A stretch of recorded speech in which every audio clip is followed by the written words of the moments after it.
ururka dhalinyarada sahan ee gobolada bariga Soomaaliland ayaa shaaciyay maanta in gabi ahaanba ay kalsoonidii kala laabteen xisbiga xaakinka kulmiye kadib markii ay sheegeen inay ka waayeen xuquuqdii gobolada bariga Soomaaliland dhinaca horumarinta. Ururkan oo kulan ku qabsaday hotel Deer ee magaalada Burco ayaa sidoo kale taageero u muujiyay go'aan ay dhawaan soo saareen qaar ka mid ah waxgaradka deegaanadaasi oo ka hadlay cadaalad darro ay tilmaameen in lagu la kacay shirkadda Deer Group. waxaana ugu horeyntiiba kulankaasi ka hadlay gudoomiyaha ururkaasi Cabdiraxmaan Jamaal iyo xubno kale oo kamid ah ururka dhalinyarada sahan kuwaas oo dhamaantood tilmaamay inay ka midaysan yihiin mowqifka kalsooni ka laabashada xisbiga xaakinka kulmiye.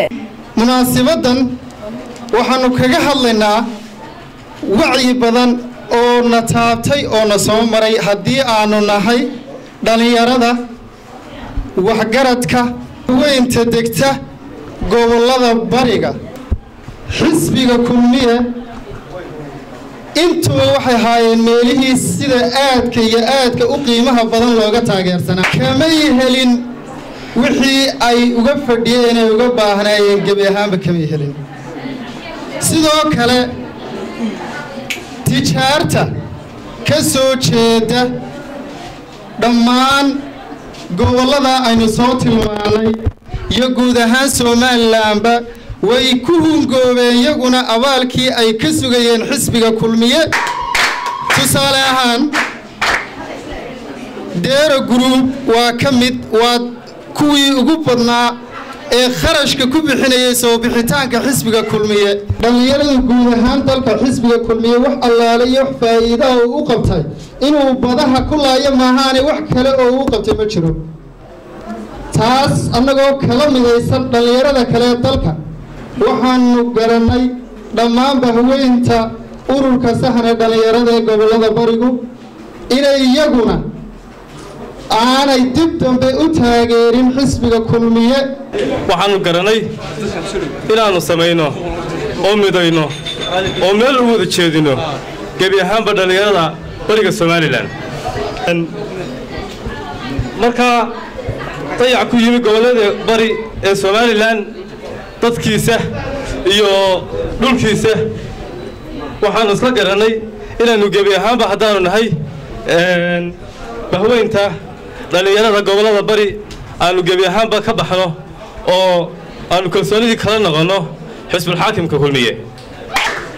iminka iyo haatan maanta laga bilaabo iyo wixii ka dambeeyaba aynu ka tashan doono inagoo mid ah oo meel wada jeedna halka aynu masiirkeena ummadeed ku dambaysin doono.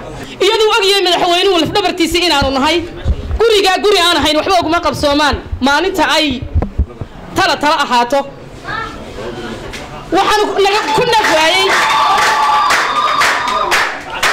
waxaan ka tirsanaynaa cuqaal baa nagaga dhimatay xildhibaanna nagaga dhintay orodkii aan ordaynay iyada ciidamada neeriyanayaan dhalinyaro nagaga dhimatay hantidii baanu dul dhignay salaadiin baa nagaga maqan 12 waxbaanu bariga kala dardaarano wadadu ku jirto 11kii kale ma hayno wadadii oo qabiya oo Soomaaliland oo dhan dhex taala ayaa qabiya aanu ka haynaa mudane madaxweyne waxba kaama hayno maantana wayna danaqday ay iyo habaar iyo beelo lacaaya iyo cid loo gudbaya midna ma jiro warkayagani waa cabatin iyo wax isu sheegayo inaanu ku sheegno dareenkayaga go'aan waxaan ku gaadhnay inaanu kala noqono kalsoonidii aanu u haynay xisbiga kulmiye. wax allaale waxaynu ka helnay haday ganacsato haday dhalinyaro haday haweento haday reer miyiito wax allaale wax kulmiye inuu soo celiyo barsaara ma jirto. xisbiga kulmiye anigoo miirkayga maankayga qaba oo ku hadlaya afka beesha ilaa saaxib ilaa togdheer way waanu ka hadhaynaa maadaama taasoo nagu kaliftay ganacsatadayadii waxgaradkayagii Deer Kambani wuxuu ahaa xisbiga kiinu nafiya maalba u soo huray ee wax kastaba u soo qabtay haddana waxay la dagaalamayaan waayaga. Dowladda Soomaaliland tabarkeedu waa warinaan madaxweynuhu og yahay dalka ballaaran ee reer bari dego mudane madaxweyne waxaad ka qabatay garan mayno.